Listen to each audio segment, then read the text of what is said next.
All right, welcome everyone. I'm going to call the July meeting of the Intergovernmental Cooperation Authority for Harrisburg to order. I want to welcome everybody. I'm going to start by welcoming our new board member, Charlie DeBruner. Charlie was appointed just a scant couple days after our April meeting. He is the governor's designee, and I'm sure most people in the room know him from his history. He's just recently completed 3 terms as Harrisburg's controller. Prior to that, he did time with the Department of Correction. Yeah, if you were working for the Department of Public Welfare, it's doing time. So he did that. He had his own consulting business. And if we really need to dig back into history, he was the budget director for the city of Harrisburg. I was. Back under Swenson. Harold Swenson and Paul Baldrick, the last Republican mayor. Right. For the city. It's a few years.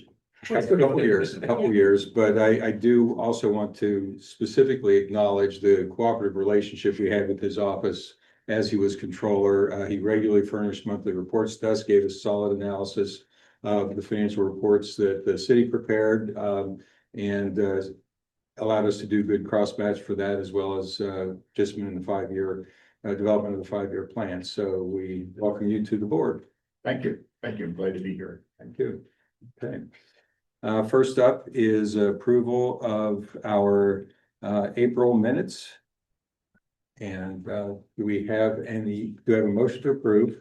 Motion to approve. Thank you. And second? Second. We have second. Are there any additions or corrections to the minutes? Hearing none, we'll take a vote. All those in favor, aye. Aye. Any opposed, same sign. Okay, motion carries unanimously. Thank you. And chair report. We've had a couple months off. For those of you not familiar, we had been meeting monthly for years. The city's finances stabilized pretty well, so we didn't think it was necessary to meet that frequently. And so we meet a little less frequently during the year. That's why April was our last meeting. But there have been a few developments in the city that we continue to monitor. Most notably, the appeals processes for commercial properties and what they're doing to the tax base. And then in the interim, we also receive the financial reports from the city and from the controller's office as well, which we all review independently. And then they're subject to comment at this meeting here today. I did have the opportunity to meet with the mayor yesterday. It was delayed just a little bit. They said she's on the phone right now with PP&L. And that's been pretty much daily thing since the storms over the weekend. And so obviously a lot of the city's resources and attention is being drawn that way. We did have a good discussion. Antonio Megman sat in on the meeting as well. We did have a good discussion of where the city is now. We had a brief discussion of timeline for the budget. They have put together some initial numbers for the capital budget, and then the staff is now submitting their operational budget requests, and so they'll be proceeding to review of all of that. We had a brief discussion about the headlines that you saw about the clawback on parks grants. It's not a complete and done story yet. Part of the issue was when the reorganization took place that moved parks out of over to the other offices.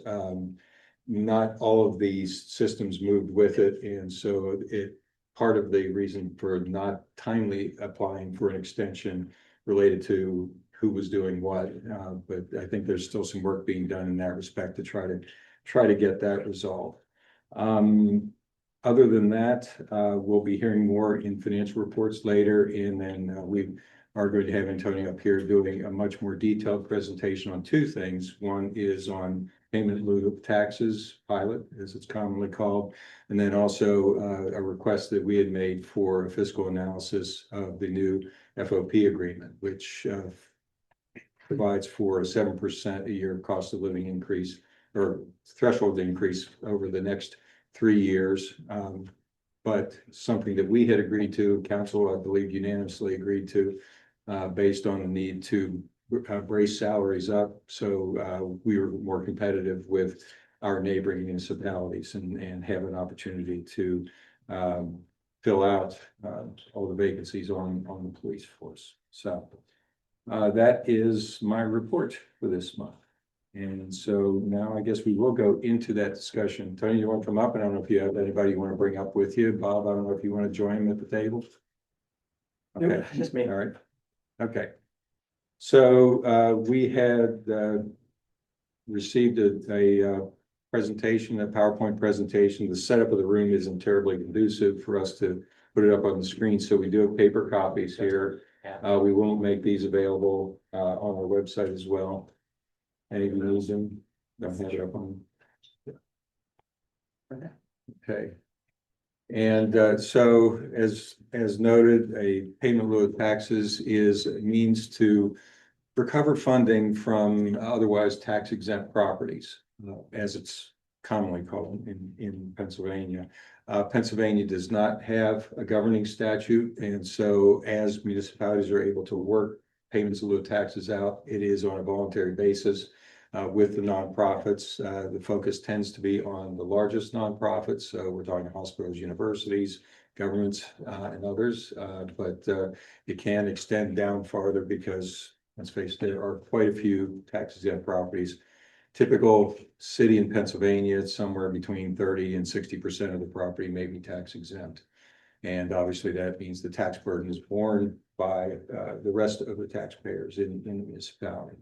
So with that as preface, we've been talking about this for some time. It's been a part of the 5-year plan for several years, is to re-examine pilot status here in the city, and then to see what revisions or what other approaches we might take going forward. And so with that, I'll turn it over. All right.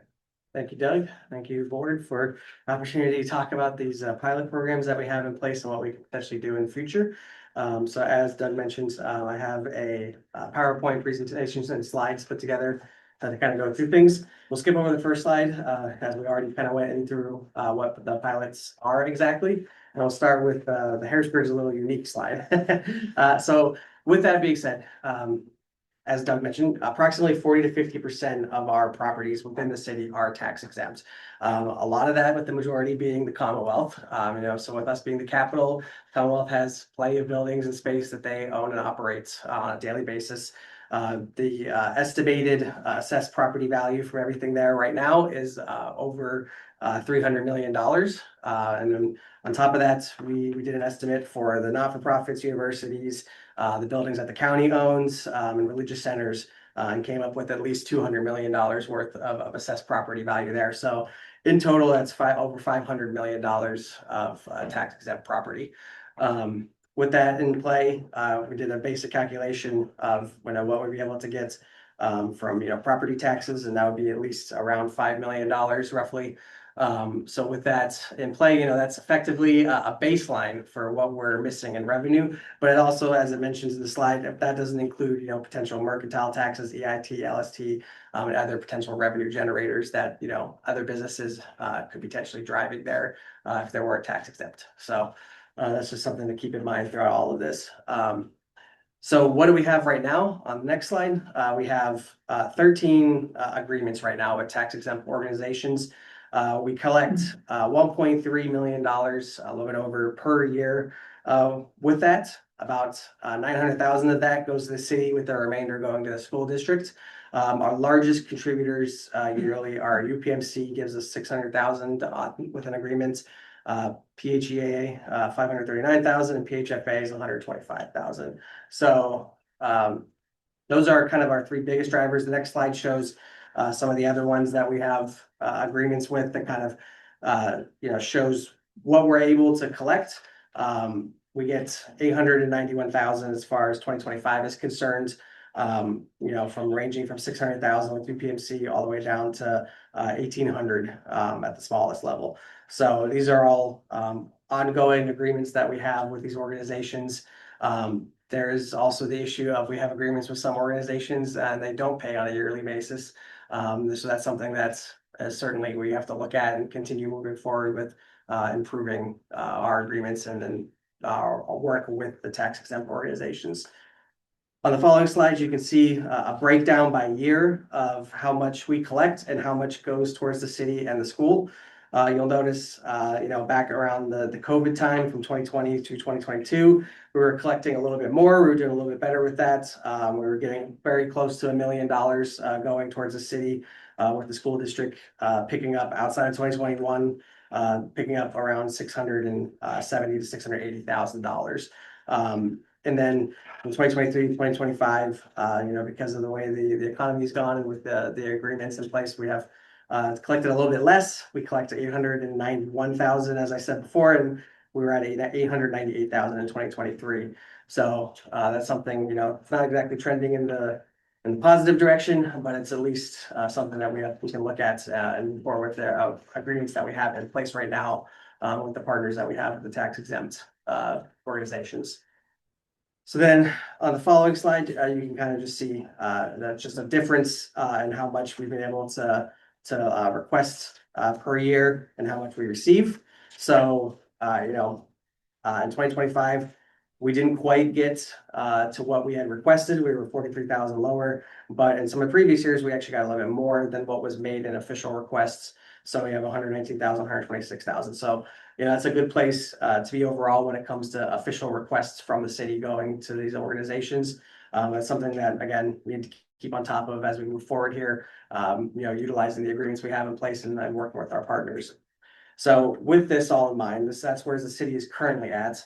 We've done some research into what pilot programs look like in other cities, both in the Commonwealth and around the country. So, first, I know there's always comparisons with Lancaster when it comes to Harrisburg. So that was kind of the first one we looked at. And Lancaster collects $2 million in their pilot programs per year. A big thing when we talk to them about what they do with their strategy is every single year they send out letters to all of the tax exempt organizations that they have identified as potential partners, and that they request that they pay a third of what it would potentially be owed if they weren't tax exempt. And they receive payments from about a third of them, 49 out of the 150. So that strategy seems to be working decently. It's something that we have not done at the city, but it's something we're certainly considering doing. But with that, we're building up the list that we have of potential organizations to partner with. So, and you see there as well, their biggest one is with Lancaster General Hospital with 1.38 million. We looked at Albany, New York as a comparable capital. So Albany receives $18 to $19 million a year in pilot payments. So that's 15 million officially from the New York State Comptroller and 1.5 million marked as from the people of the state of New York. So in total, their state gives about 16.5 of the 18 to 19 million annually to the city. And as you can see there, they are a little bit larger than us in size, approximately 100,000 people, but fairly comparable when we look at the amount of tax exempt properties throughout the city. Looking at other cities, we looked at Hartford, Connecticut.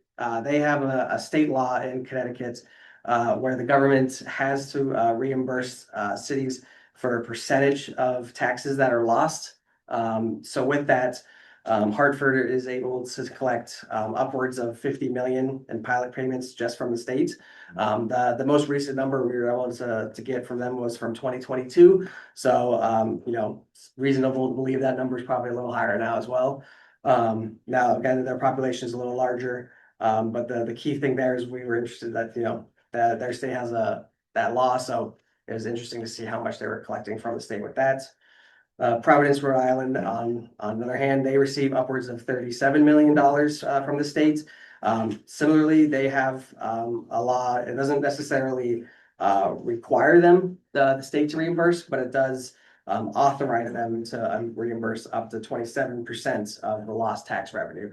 So it sort of creates, a high bar that they can do, but it also creates, in my mind, an incentive that, if it's in the laws that they can reimburse up to that point, then it's something that certainly can be discussed year over year. And then we looked at Boston and Pittsburgh as well. When we were researching Boston, we came to a lot of discussion points where, they seem to be considered as sort of a gold standard as far as pilot programs are concerned. Obviously, they're significantly larger than us, but with that in mind, they secured 35 million in 2025, and that is in pilot revenue. Something that they do that is a little bit interesting is their silots or their services in lieu of taxes, where they kind of assess the dollar value based on services that tax exempt entities provide for the city. And they kind of attach that on just as like a general, like this is what that organization does for us. So they get a service instead of money, but it's at least something that they can evaluate. And then also put on there, they have most of theirs is also coming from large hospitals and private universities where they get over 15 million from them. And then Pittsburgh, I'm sure many of us have seen the articles about Pittsburgh's new strategy. Instead of running a traditional pilot program, they're kind of incentivizing, their agreements to be more about what type of arrangements that the city is trying to do and what they can kind of shift the money towards. With that in mind, PNC pledged $2 million for new snowmobiles, and UPMC pledged 10 million over 2 years for new ambulances. So that was something that we've considered as options, as the city has various things that we do on a yearly basis where it comes to vehicles and improvements, but there's also options with infrastructure and other things that we can always discuss with entities. And then lastly, we had Philadelphia and Baltimore. Again, two cities that are significantly larger than us, but we still looked at what they were up to see what kind of comparisons we have. So Philadelphia recently entered an agreement with UPenn that they're going to be providing the city with 10 million in pilot funding. And then Baltimore has revised some of their agreements. So they actually have a significant upgrade from 6 million to 48 million a year by 2030 with a lot of the new agreements they have. So this is kind of just something that, like, when we look across the cities, a lot of cities are taking time to go through the agreements and figure out what they can get from the tax exempt entities, as well as what they can also provide for them. So it's kind of a partnership that a lot of these cities are looking at. And I think that's something that we can also be benefiting from as we look to partner with more tax exempt entities. So as far as recommendations with all of these findings, the first one, obviously, we need to keep requesting funding from specific orgs, and we need to look at new orgs that we can bring into the fold. Both whether it be universities, religious centers, it could be, the Commonwealth. The Commonwealth already gives us the 7 million for the fire protection, but there's always conversations in room to potentially have more with all the various infrastructure needs that we have and everything else going on in the city. So that's something. Obviously, we'll look at more what funding we can ask for, but then on top of that, it's updating the existing agreements, as I talked about. Basically, every single one of our agreements are from pre-COVID. So all of these numbers haven't changed since at least 2018, if not some of them being longer. Some of them haven't changed since the 2000s. So we're certainly going to be looking at every single thing we have and going to our partners and seeing if there's room to negotiate potentially higher rates. It'll be taken on a case-by-case basis because we also understand, the circumstances in the economy and how everyone is handling that. So we want to make sure we're being fair to both sides. And then the third recommendation, as I mentioned with Lancaster, we do want to be sending out letters. So with the agreements that we have in place, when we ask, we want to make sure that we're sending it official letter to make the official ask. We have an agreement, we want to make sure we're collecting and holding to that agreement. And then if the organization can't meet that agreement, then we have a good discussion from there. But hard to get to that point if we're not making an official ask of everyone. So that's to me a very minimum thing that we can be doing is sending out letters. I'd also like to build up our list of potential partners so that we can send out more letters to say, hey, the city would love to partner with you. Let's talk about options to, if you want us to provide certain things, we can do that. But also, we need to make sure that there's, we're already doing certain things, and it would be great if we could have some pilot agreements for funding to help out along the way. And then final recommendation, if I can turn my page, is looking at some other implementations. I specifically marked Boston and Pittsburgh strategies as potential options. Those are things like, especially with Boston's, there's already services that we're providing for a lot of these tax exempt organizations. So it'd be a matter of assessing how much that is worth and then just putting a dollar amount on it so that we kind of report out that, hey, we're doing this for various organizations already. This is the dollar value assigned to that. So that's effectively, in a way, a pilot program in itself, but also like, you know, I think it helps the organizations understand the amount of work that we do for everyone in the city. And that, you know, if they're able to chip in anything to help us out, that's always appreciated. So that's kind of the main things that we're looking forward to with the pilot programs, and looking always forward to new partnerships. So before I move on to the FOP section of this, any Yeah. questions related to the pilot programs, happy to answer. I've been playing with the idea of asking the Commonwealth, maybe even the federal government and some nonprofits about the idea of using certain things that they have in the city. Mhm. We're constantly nailed on parking.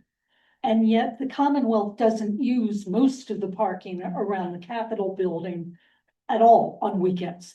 And there are other lots that are the same sort of thing. Has any consideration been given to thinking outside the box that way and trying to get some contribution from that? Certainly, yep, we're looking at all the organizations, especially the Commonwealth, to see what we could potentially do to make like higher utilage of the assets that we have available to us in the city.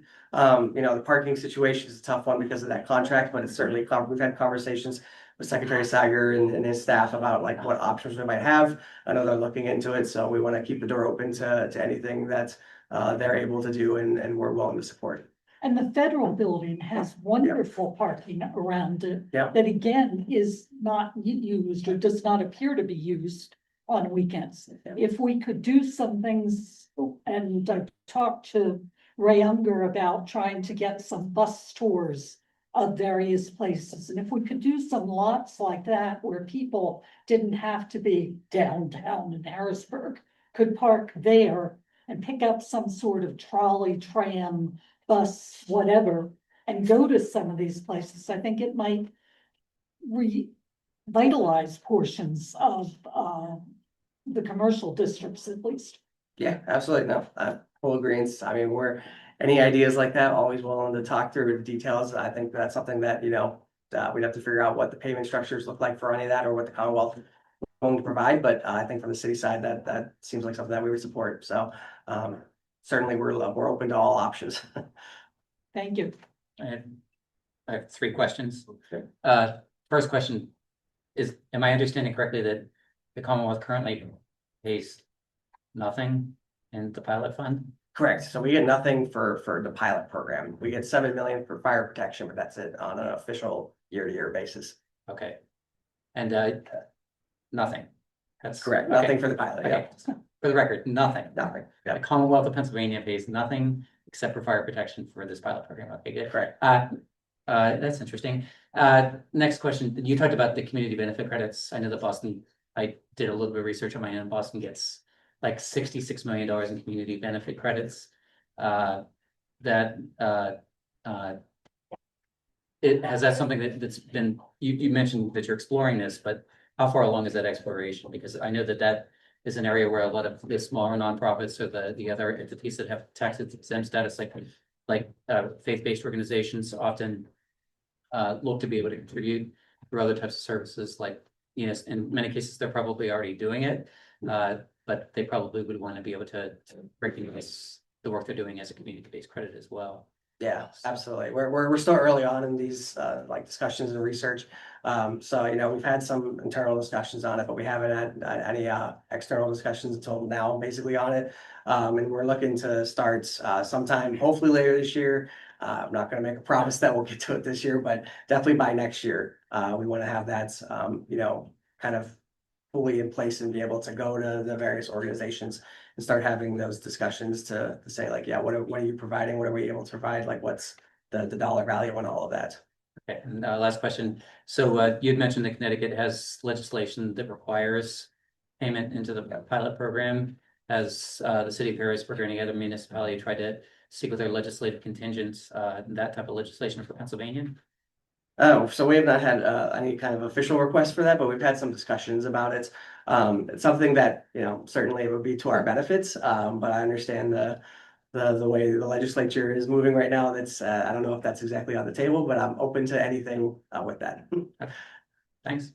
maybe I can I'll- answer that I'll question. partially answer that question. I've been away from the General Assembly since 19, but I spent a few decades lobbying that very issue. And as you would expect, calling it complicated is light. So how do you treat religious organizations versus governmental organizations versus educational versus nonprofits and so on? And then what rates do you apply? And is there any differential based on capacity for, affordability? Straight up nonprofits aren't funded as well. Churches aren't funded as well. The government, well, we would like to think so. And but bottom line is had been virtually impossible to move anything.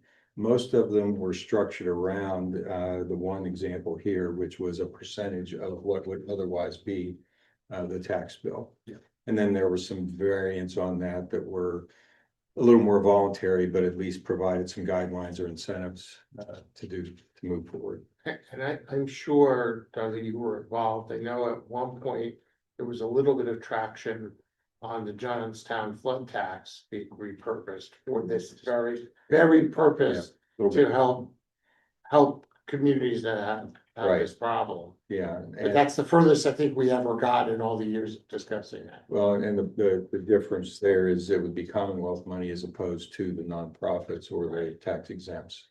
Right, they would basically provide a fund. Right. Which was a good idea, but it did go in, Right. still has it, but it still exists as a legislative priority. For example, for the Pennsylvania Municipal League, which Harrisburg is a member of. Well, do you have anything? Who's responsible for administrating this program in the city?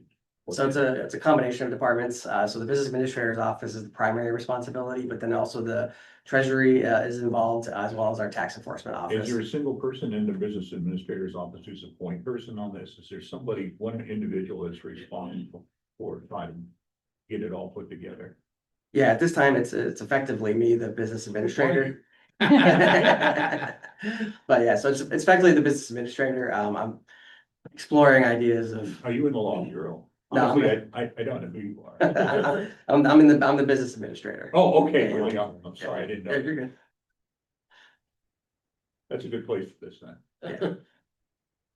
Thanks to ask us. That's enough. Okay, well, I had a few.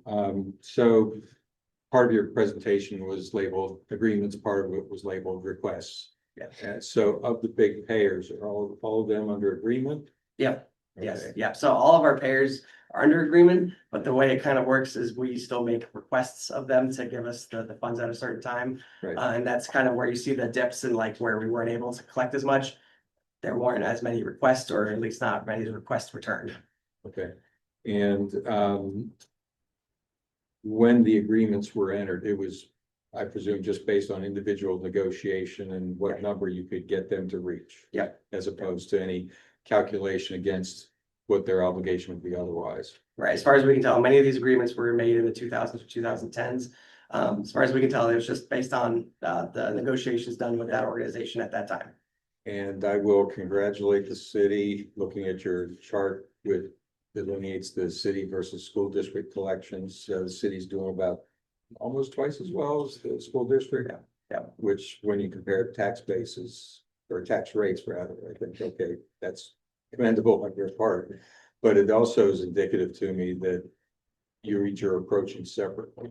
Yeah. And when we had the school district in here, we did talk about it briefly, whether there was any potential strategy that would work to the city's advantage or to advantage of both to go in together.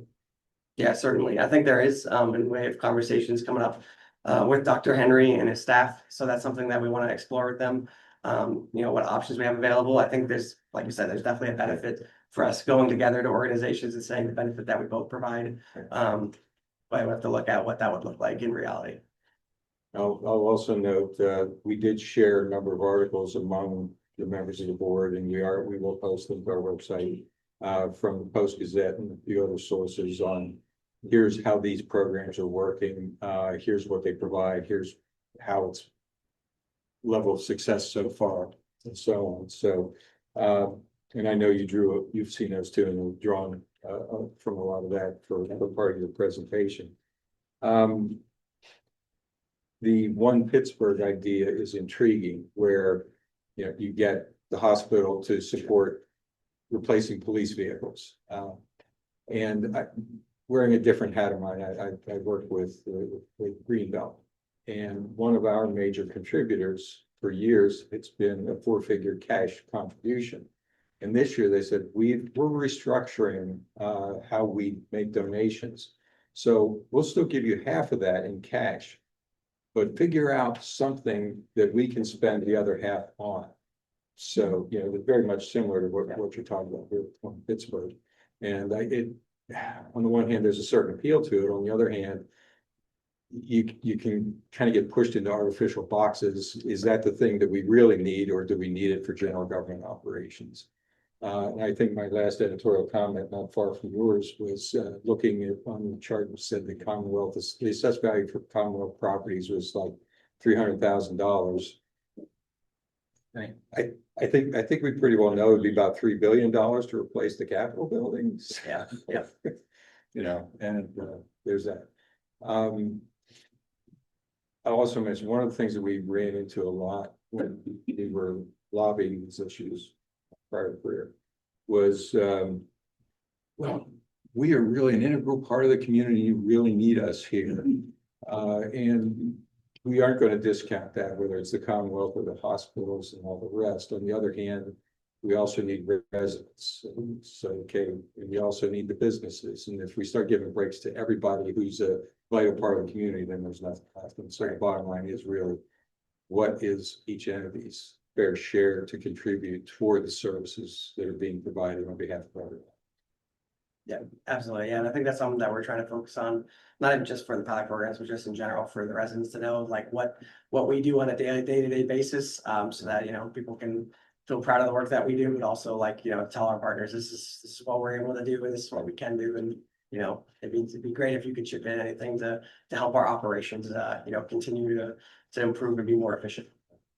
I will add to your other comment about the level of the state's appropriation. When I met with the mayor, she did acknowledge that the lobbying firm the city's using has been squiring her around the Capitol for leadership meetings and meetings with the chairs of appropriations. And so while they all know how to give the answer of, thank you, submit a number and we'll give it consideration, it's still important to be present, make the point. And so whether we see something immediately or not, it's still strategically important to proceed that way. You have anything? Yeah, you've covered everything. Good. Yeah. Anyone else? Yeah, I don't know if there's anybody with questions from the audience. We'll save that. Okay. We do have a few things to get through today. So the other thing that we've asked for a presentation on was the net effect of the new FOP contract, and began by 7% increases each of the next 3 years. The discussion and the genesis of it all is the fact that we're running a vacancy rate of about 30%. Yeah. In our police department right now, largely attributed to the fact that our base rates are not competitive. Our higher rates for experience don't count the same way, and a handful of other things. And so I think that's why both the council and this body were supportive, even recognizing though that there is a fiscal effect. But we did ask to have a review of the fiscal effect, knowing that it's going to touch the 5-year plan going forward. It's going to touch the tax base, going to touch the capacity to meet the reserve targets that have been laid out in the plan. So, Yeah. Absolutely. Yep. So, yeah, as you mentioned, the whole point of this, you know, we have nearly 40 vacancies in our police department. So that's something that, you know, was the driving factor of a lot of this. I have a breakdown that was provided to the board of, you know, what our pre-agreement salaries and overtime and FICA numbers look like. And keeping in mind that like if you compare these against our budget, there are positions in the budget that are not filled but have a salary line. But the way we recruit police, we can kind of figure out ahead of time how many police cadets we're gonna have come out of the academy and everything. So it's not like other positions where we can just post it and then we hire someone in 2 weeks and they're ready to go. You know, there's more processes. So the salaries that I took in here weren't the budgeted salary total, it's the actual how many officers and FOP members are in spots right now, how much their salaries are total. So that is the 9.2 number. The 1.1 is how much we estimated the need for overtime. And then the 150,000 is the FICA related to their salary. So then, you know, the initial increases of the 7% are calculated onto the salary increase lines. And those are pretty easy to carry over. You can see that there's, you know, about some 650,000 to 744,000 by 2028 increase per year. And then the overtime, we've estimated our increases based on the usage that we see from halfway through this year, as well as in recent years. And we took as many regional estimates as we could find from other municipalities of their overtime usage for their police. And we kind of calculated a base rate that we can assess for increase of overtime usage, considering how many officers we were down and how many we expect to recruit in the next couple of years. So with that in mind, we can see that the overtime rates, you know, for this year, based on the contract and our usage, increases by 121,000. And then it's going to increase by another 134 to 149,000 we're estimating in 2027 and 2028.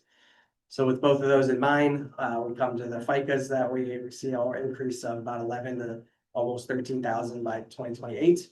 So with all of that in totals, you know, our total cost increase because of the agreements in 2026, we see it be 782,000, 2027, 841,000, and in 2028, 906,000. So our total, you know, financial impact to the city then is just over $2.5 million. So this is fairly high, obviously, for how this comes out. But as I said, it was what we determined as a necessary measure to help keep officers and recruit new officers. So, but happy to answer any questions related to these numbers. I don't want to make a misstatement, mathematical misstatement. I'm not great at this. But I think if it's $841,000 additional in year one, in year two, it's 841 plus 906. And in year three, it's 841 plus 906, or should be 782 in the first year, 782 plus 841 in year two, Yeah. and 782 plus 841 plus 906 in year three, because it's compounded. Yeah. So it's not 22 million, it's more like it's over 30 million easily. I do the math, oh my God, but because the problem, and I just said 7% over 3 years is not 21%. Right. It's 22.5%. This is compounded. And so, but I mean, and I understand the purpose of it. I'm not saying the purpose wasn't correct. It's just a very large amount of money that the budget has to absorb. So that's my only point. It looks to me like it's 42% over the 3-year period. I'll do That means 7% the first year, 14 the second year, and 21 the third. I think that's another way of saying it, because it's compounded. Yes. What this is contemplating, these numbers contemplate no increase in personnel to fill the 40 vacancies, which would be extraordinary. Is anybody thinking about that? What are we thinking? Yeah, I mean, we certainly are hopeful that there will be more recruits because of this effort and other efforts that we're making. We have not seen that in the immediate reality, but then that's something that we'll have to determine throughout the years. Does the budget contemplate? No, it's just a single. Does the budget contemplate an increase, any increase in complement? Have you accounted for it? If we actually are able to recruit more people, are we going to be able to pay it? Yeah, no, if we, it depends on how many, we have different scenarios about what happens if we get to our full complements. And that number can go as high as almost like 4 million. You know, we will make the arrangements in those budgets to be able to make sure we have those payments. Obviously, that would involve likely cutting some other projects that are happening. But to be fair, I mean, we've did some research about how much, you know, with other cities when they've gone and done some more recent FOP agreements and how much they paid their police officers. It hasn't really resulted in too much increased recruitment. So we're kind of expecting the same. We don't really expect there to be too much increase. Our biggest key is trying to like, you know, stop the bleeding of officers, from officers of leaving the complement, because if we can at least stay at the number that we're roughly at now, that's a number we can at least work with. Our concern is that if the number continues to dip down, if we get below, you know, 100 officers, then it becomes a significant problem in just, you know, generally policing the city. And then that's when we have to explore, you know, potentially other options. Okay, thanks. Do you know, and I know your presentation has been limited pretty much to the wage increase numbers. Do you know if there were any increases in health benefits? There were not as a result of the agreement. Obviously, the health benefit costs continue to rise, the health premiums continue to rise. So that's something that we're considering just in general for our budget discussions moving forward. You know, even this year, you know, it's possible when we look at the line items that are related to that, we may need to do a reallocation even later this year, depending on what happens in the second half of the year. So it's something that's, you know, we see the trends, we see what's happening.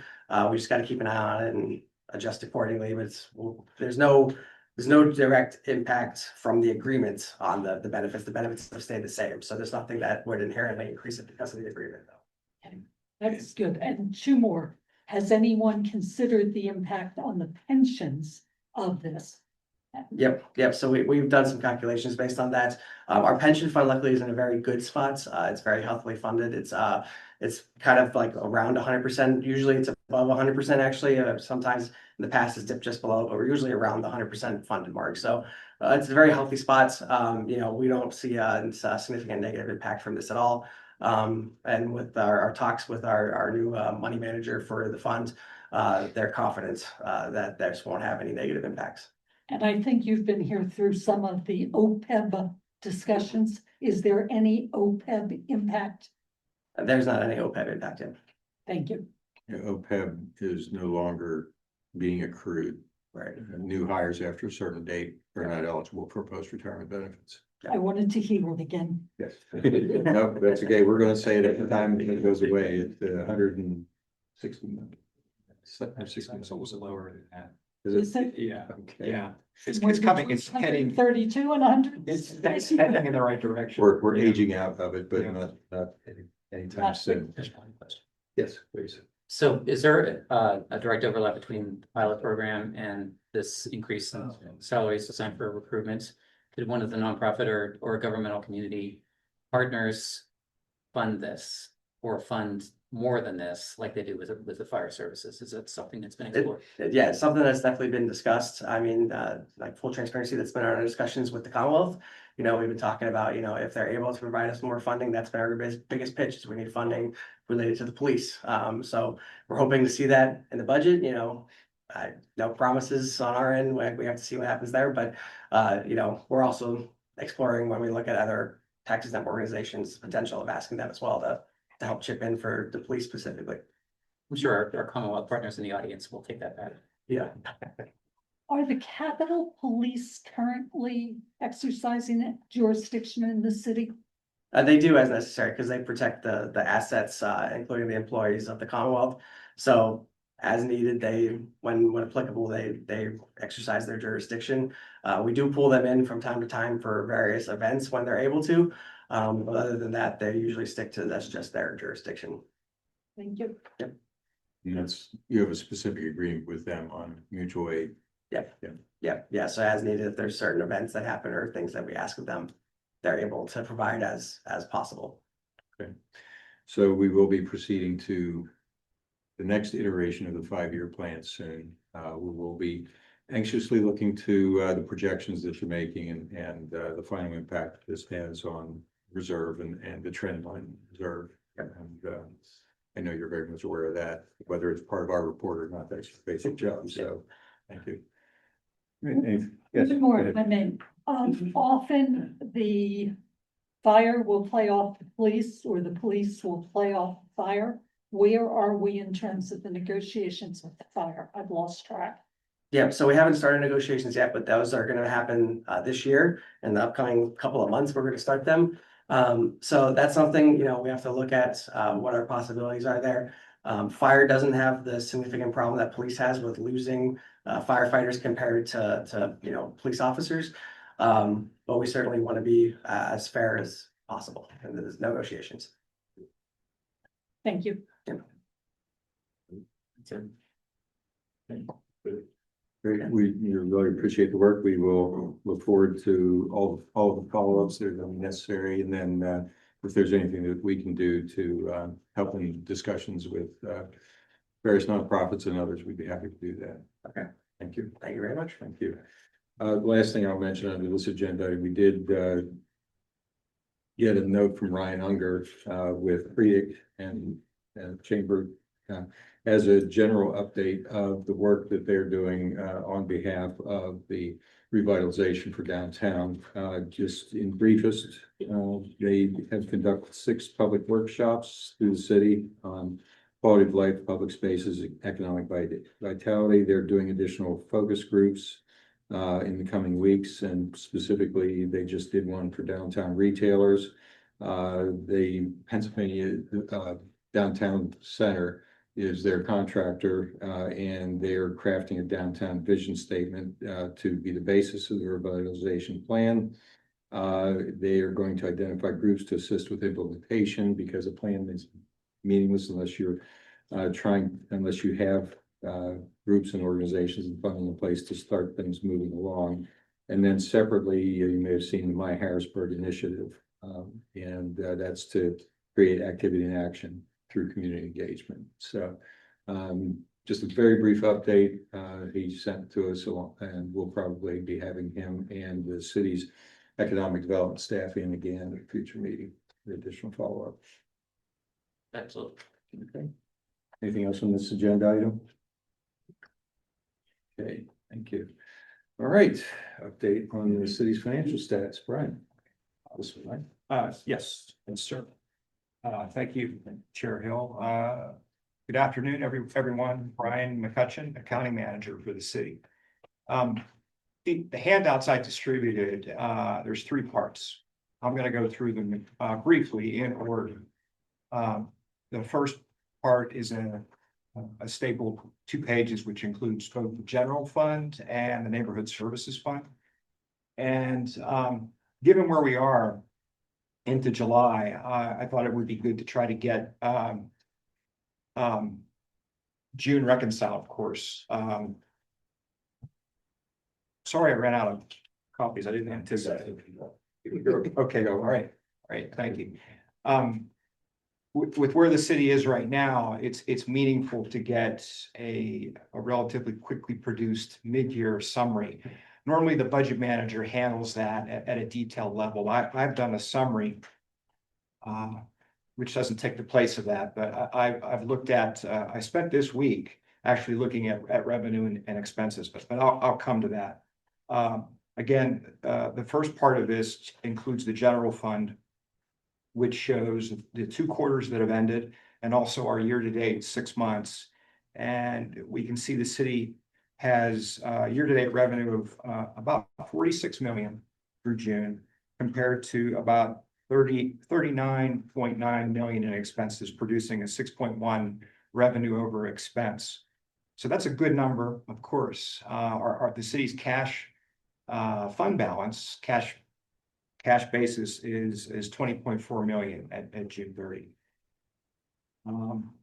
The comparatives on that, when you look at 2026 revenue year to date, I mentioned 45.9 million. That compares prior year 25 of 39.3. That's an increase of over 6.6 million. The main driver of that is from the Commonwealth, the city receives the annual allocation for capital fire protection. That was mentioned earlier. That was increased last year from 5 million to 7 million. But because of the budget impasse that happened. The city actually didn't get last year's allocation until January of this year. So we anticipate the normal flow, and I know that's subject to, of course, what's happening right now with the budget with the state. But we anticipate $7 million to happen sometime in the fall or prior to the end of this year. So we've actually budgeted 14 million in revenue for capital fire based on that timing. Expenses compare, as I mentioned, 39.8 year-to-date 2026. Last year at this time, we were at 35.5. That's an increase of about 4.3 million. And what's driving that, of course, is a big chunk of that, about 3.8 million in expenditures related to the Broad Street Market project. Also, our medical expenses are up a bit compared to last year by about $1 million. And there is a little bit of an offset to that in our capital expenditures. They're down. The other capital expenditures outside of Broad Street, they're down about 368,000. So that's the general fund.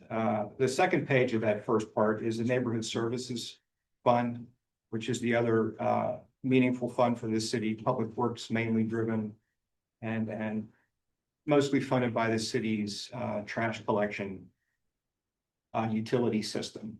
And in that schedule, we have broken down the main heart of the fund, which includes Public Works and the Parks Maintenance. The second column includes the 3 municipal boroughs that the city is providing trash collection services to. And there's a total of those 2 components. And then there's 2 older funds that are still in existence, the sanitation piece and the disposal piece, which are still connected to lien-related revenue that's tied to trash.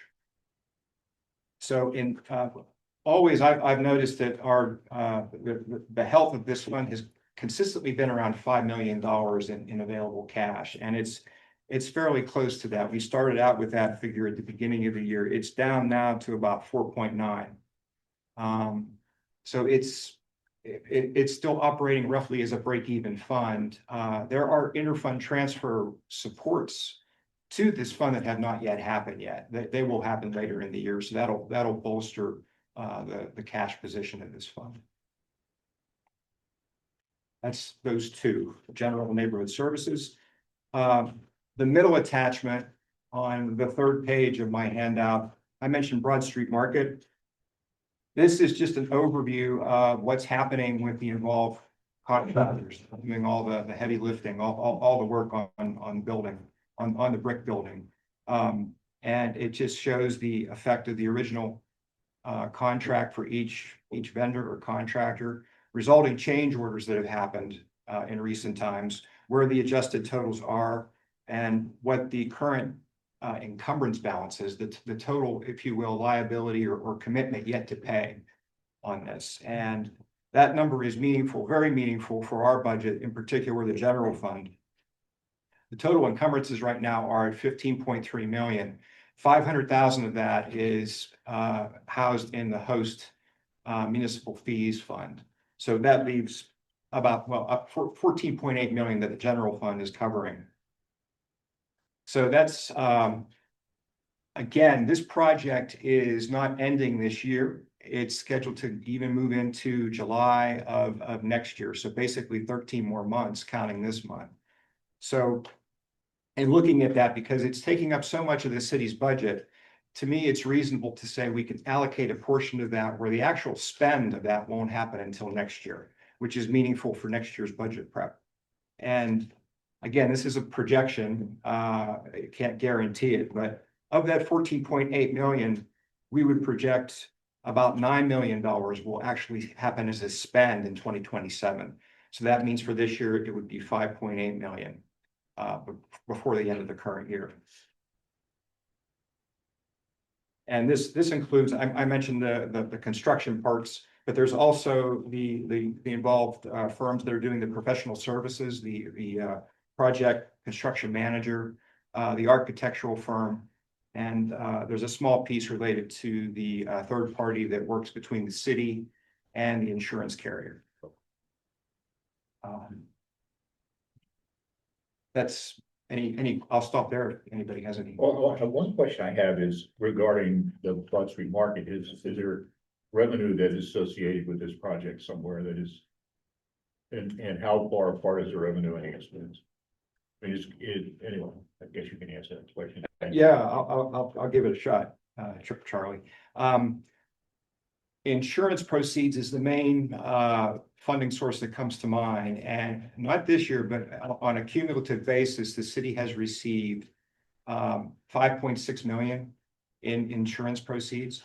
We've actually been notified there's another about $200,000 that should be coming in the near future. The total expense right now on this project, roughly so far for 2026, our total expense has been about 4.7 million. Right now, cumulative, it's around 9 million, give or take. So we don't, obviously the insurance proceeds to date don't cover the total expense. But we anticipate, we've budgeted additional insurance proceeds to occur before the end of this year. So they're not done. No, it's an ongoing process. Okay. And that's heavily addressed, if not weekly, I think every other week by legal and our facilities maintenance department. You got any idea how short you think we're gonna be when it's all done? Well, there's I think there's some, and I'm not party to these meetings, but I I'm not know looking, you don't have a crystal ball, just to. Yeah. that there's potentially that there may be a settlement that might be occurring, and that could be significant, but I really can't tell or state how much that would be. But that's something that legal and the mayor have yet to really. Who's settling with whom? It would be between the city and the insurance carrier. Okay. Yeah. All right. Well, on a similar subject, just to follow up, if memory serves, Brian, I know at the beginning, like the day after the fire, there was some talk about the Commonwealth potentially assisting in the project, or at least in the spirit of the project. There's nothing has materialized yet in terms of grant funding for this particular project. No, I mean, I'm not aware of any. There was a involved RACP application that was submitted, but I can't tell you status. There's still a RACP grant that's open, that hasn't been awarded yet, so. And that could take, Sure, you know. that could take ages too, for that to materialize. Well, You know, that's a different question, but there was an application filed, we just, at this point, we don't have an award for any assistance from the state. That's correct. I'm not aware of any, update or communication on that. Okay. So that's, of course, Broad Street Market's very involved. It's really kept me busy, not kept me up, but it's constantly on my mind. The last part of the handout is, again, it's a stapled copy. This is the mid-year. It's not the mid-year report, it's the mid-year review summarized by me. Again, taking a look at what the city currently has in its budget is the first column for 26. The second column shows actuals year-to-date through June 30. And then a projection for full fiscal year 2026. The top half is revenue, the bottom half are the expenses. And the revenue items are broken down into our major categories when it comes to the city's revenue. So again, the city does not realize or recognize revenue. We don't receive revenue uniformly throughout the year. Some lines we do, but there are several that we don't. And several of the bigger ticket revenue items happen later, typically in the fall, which include, mentioned capital fire and also the pension system state aid allocation that comes in. But breaking this down, the projection I've come up with at this point, and this is kind of fresh off of my calculations. This is something I want to go back over and further review and fine tune it where it needs to be before we can actually commit it to a good document to submit to, as we're required to city council every year. But it's right now, it's a good exercise. It's meaningful for what's been happening with the city's financial status. So projecting 104.8 million in revenue on the for revenue, and looking at the expenses, which actually it bleeds over onto the second page, 101 almost 0.2 million in expenses. And I have that summarized on the page that has the revenue. There's a little summary there that shows the city's beginning cash fund balance and the two figures I just reviewed for revenue expense, where our cash fund balance is projected to be the end of this year at almost 18 million. Now, there are some significant revenue items that I've highlighted up above, which I mentioned previously. And these are ranked, to me, they're ranked in how solid they are. And in order, like the capital fire protection, I believe is fairly solid. It's just a matter of timing again, based on the state's budget. That's the $7 million for 26. The second item is the RACP that relates, the $6 million that relates to the completion of the FMB Field Stadium upgrade project. So that project is done, and we are working through the involved process for getting what needs to be submitted to the Office of the Budget to secure that RACP award. I believe the goal is to try to get that submission complete and nice and ready sometime in the early fall, to allow time for their review. So there's a potential we could receive that prior to the end of the current year. The third item is again a bit of a wild card, and it's the insurance proceeds related to Broad Street Market, and the significant amount of in my analysis here, I have it at not quite 9.8 million in additional proceeds for the city. As I mentioned, in the current year, the city has received in this year a little over $685,000, and we've been notified where the city will receive about $200,000 more. But again, there's, with half the year to go, and there's a lot of meetings and a lot of discussion about how the insurance proceeds will play out, and that's a constant focus enforced by both like the city's law bureau and our facilities department and the mayor as well.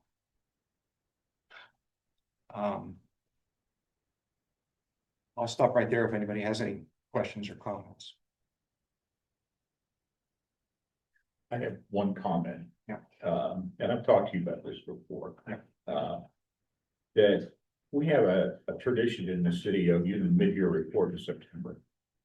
And it's late. And the fact of the matter is, you've done a great job this year. The books are closed the end of June, and you could theoretically put a mid-year together. And it seems to me, city council, I know city council isn't going to be around, but they could at least look at it and get some notion of the issues that they're facing. So if need be, they could begin to make plans or even decide to do something proactive if they can, are they alarmed enough about the mid-year. But it always seemed to me that, but getting a mid-year report in September, and you're already into October, that you got 2 months to try and do an adjustment to save yourself. So Yeah. I don't know. I'm certainly not. I don't know if you can do it. Yeah, I know you got the data, but I think it would be useful for you and council to have a notion of what the year end is going to look like earlier. I think they request. I think they would appreciate that. I really do. And would. And again, I'm coming up with my projection produces the surplus, right? And it's not I mean, that's great, but that's not an intentional wish or push to get the numbers to be that way. This is based on, and they are projections, but I feel comfortable, and I'm still going to look at this before and also have our executive level has to review it after I do it. But to me, the numbers are reflective of there is budgetary savings if you look at all the lines.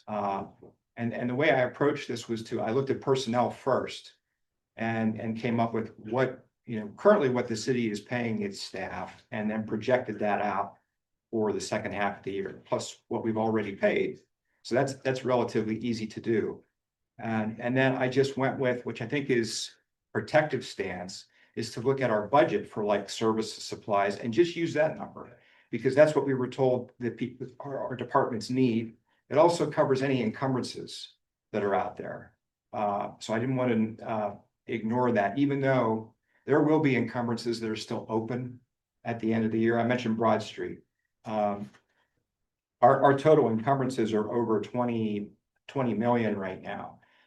72% of that is Broad Street Market. So if you would take that away, our encumbrances would be like around 6 million. That is typical. That is consistent with what the city tends to have throughout the year, even at year end. Not saying that that's how it'll be, because you just don't know that you don't know the timing of when payments are applied to those encumbrances. But one thing I can state, there's always open encumbrances at the end of every fiscal year. So again, I was pleased with this result as far as coming up with a reasonable surplus at this point. But we need to take it further, like I said, and fine tune it before we even get more comfortable with the presentation. If you could get some notion of, there's a lot of potential variation in these expenses this year, probably way more than usual. That you could get some. I don't know how more than it could be just a guess, but a feeling. But you guys are watching this all the time, and you can go, well, you know, you see the what's going on at the Broad Street Market seems to be could be the most problematic part of this whole thing. When does it come in? When are they expecting it? Are they gonna run any more stuff? Unknown thing. Yeah. But to the extent that you can, and of course you can't accurately, but at least get some notion of these issues so that you can be ready without having to scramble, you know, give them a chance to think through how we could resolve some of these problems. It seemed like and you guys, so. I know you can. I appreciate the vote of confidence. I do. But First, but Broad Street, you know, in and of itself is going to drive next year's budget. right. Right. So that's, So we're and a significant, I'm saying $9 million right off the top, you know, for capital. So that has to be focused upon, that has to be addressed, and that has to be all of us who build the budget to be mindful. and they're really And we mentioned the contracts too, you know, fire.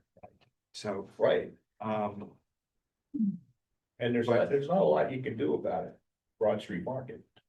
So it's gonna be other Keep stuff, moving it it's gonna be forward. other stuff that has to react to Broad Street Market. It's gonna be, and those are gonna be difficult things to do. So it seems the more time everybody has to do them, the better off we'll be. That's what I think. That's all I need to know about talking. all right, no, it's good. It's good stuff. Yeah. If I could just follow up on what Charlie's saying, Brian, you obviously can't, you may, by the time the budget's presented, you may have a better sense of what money the city is going to get through insurance proceeds. But as you sit here today, you admitted you really don't know how much No. money the city's gonna get. So I guess this is a philosophical question that maybe the administration needs to consider. You know, worst case scenario, obviously the city does not achieve the money from the insurance process that they hope to receive. And meanwhile, the project continues, the construction continues, the expense continues. And then there's an accounting at the end, I guess sometime in 27, where you might look around and say, that's a very expensive hit for the taxpayers. Well, and Is it? and what I would like, what I was hoping for is that you would be able to put some parameters around the risk that you're exposed to. That's gonna be hard to do. But with some notion of, and the thing is that the Broad Street Market is the 10,000-pound gorilla, and the rest of the city is nothing. I mean, when you're looking around, where are you gonna get that kind of money? And you're not gonna get it from there. It's gonna have to come from some vital stuff. And so the question is, the sooner we can find out what that number is and what might happen, what maybe they can do about it, I think the better off we are. Because the last thing you want to see that is in November, see that number, and then you don't have any options. And that's what always troubled me about the September year end report. You just don't have any room to move, so. And again, I know we talked so much about Broad Street. I mentioned, I said settlement when it comes to the insurance. That's a possibility. It's not in stone. I don't know really what status is on that, but it could happen. It may not. If we do not receive insurance proceeds, what I have listed here of say $9 million, and look, you can see what happens to our cash. It's halved, right? It goes from 18 million down to 9, right? Which is not great news. But I am thankful, at least in this analysis to this day, it's not going down to 2 million or 1 million. Right. So I held my breath to get to this. I wasn't driving the numbers to produce that. It's just how it came out with this first pass. So. I don't know if there's a recognition on the part of the city or of the population that if we're unsuccessful, then we might have to spend half the city's bank account on this project. I don't know that that's ever been decided. But it's like, not a variable. No, The only variable is how much the city's on the hook for. The expense is not a variable, and that is what troubles me. It's like. It could be 9 million, it could be as bad as $9 million with nothing coming back, or it could be as good as $9 million with $9 million. Right, so it seems like the closer you could get to some kind of idea that's real and be ready for it.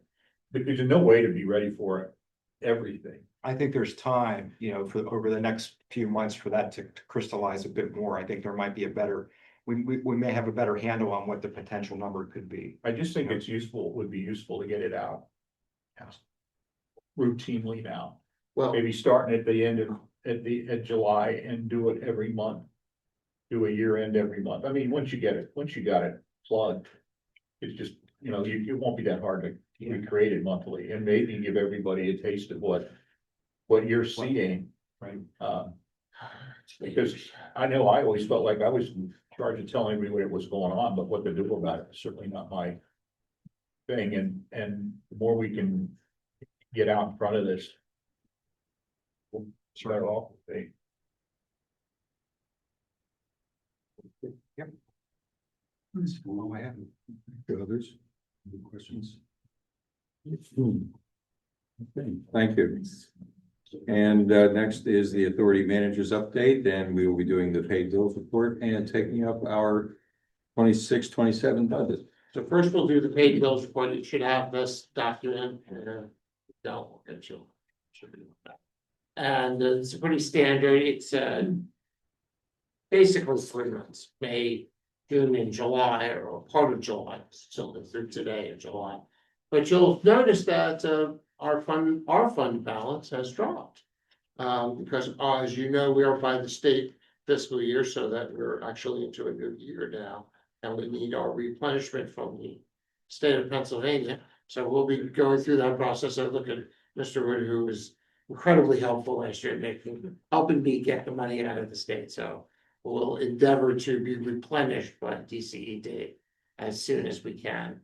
But if you have any questions, let me know. They're very standard expenses. And then our budget, which is a lot simpler than the city of Harrisburg, fits on one piece of paper, both revenue and expense, with one revenue line item. It's terrific. This is my kind of budget. As our chair said, looks familiar because it's been basically the same budget every year. But with your permission, Mr. Chairman, we will need this to be adopted at this rate. So you have the budget proposal in front of you. Do I have a motion to approve? So Motion and, Second, okay, motion's in front of us. Discussion on the motion. nope.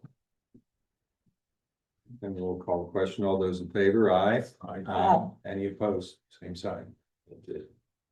Approved unanimously. Thank you. That's all I have to say. Okay, update on appointments. We finally get to some good news. First, we welcome Charlie on, and Kathy now has been officially reappointed, this time by the House Minority Caucus. And I did get a phone call that the House Majority Caucus has made an appointment. We do not yet have the letter, so we can't make an announcement. We don't know the name, but Please take another chair. looking forward to welcoming someone at our August meeting. So we'll be back to full complement. All right, we will now, is there any other business? I don't have anything.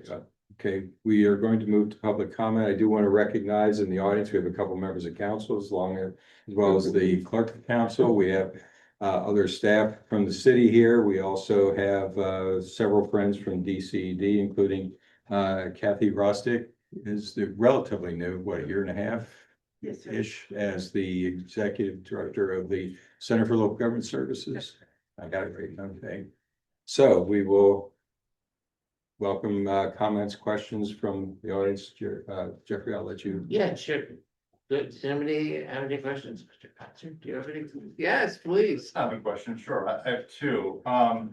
This is before Brian. I know in the last meeting we discussed, or you discussed rather, finishing up the 2022, 2023 audits. We have not received those from contacts. Has that been submitted or? Right. Hold up or? Right, yeah, the annual financial report, Right. it's For the AFR. the city's audits, right, have been done and completed, but those reports need to be, they have not yet been submitted or completed. The 2022 is pretty well done. I mean, it just needs a review. Yeah. And already the city's auditing firm Boyer and Ritter has reached out about 2023 because they actually do that oversight audit look prior to the submission. But yeah, it's still on the to-do list. Other question I had is, I don't know if you guys have this rules, but at the meeting with Ryan Unger and Senator Kim, there was a new announcement for a new director of economic development for the city of Harrisburg. I'm not seeing any other announcements on that. Is that thing, or I was trying to get confirmation on that? The business administrator. Yeah, Mr. Business Administration. Queen of Washington is our. Especially, yeah. That's all. Terrific. I think we might also acknowledge Narita Kelly's been brought on Consult. as a consultant, and that's Budget manager role for the time being. as I understand, 3 days a week, and that's also to assist with recruiting for a permanent replacement. Which is terrific. We know Marina now wears several hats, so she's back in the fold. Does anybody have any questions, please?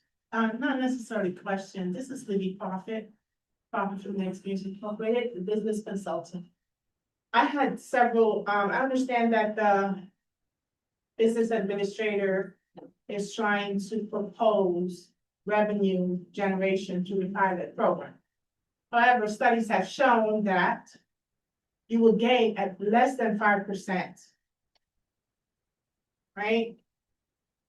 They're tax exempt federally, which means you can't force them unless for some reason they're not within the criteria. They're no longer serving as charitable, or they're using part of their business as rent for, renting part of, so you can't force them. Right? So these agreement partnership language is almost like luring later on, sending out letters with intentions that someone will pay. And what you're gonna do after that? Send penalties and fines?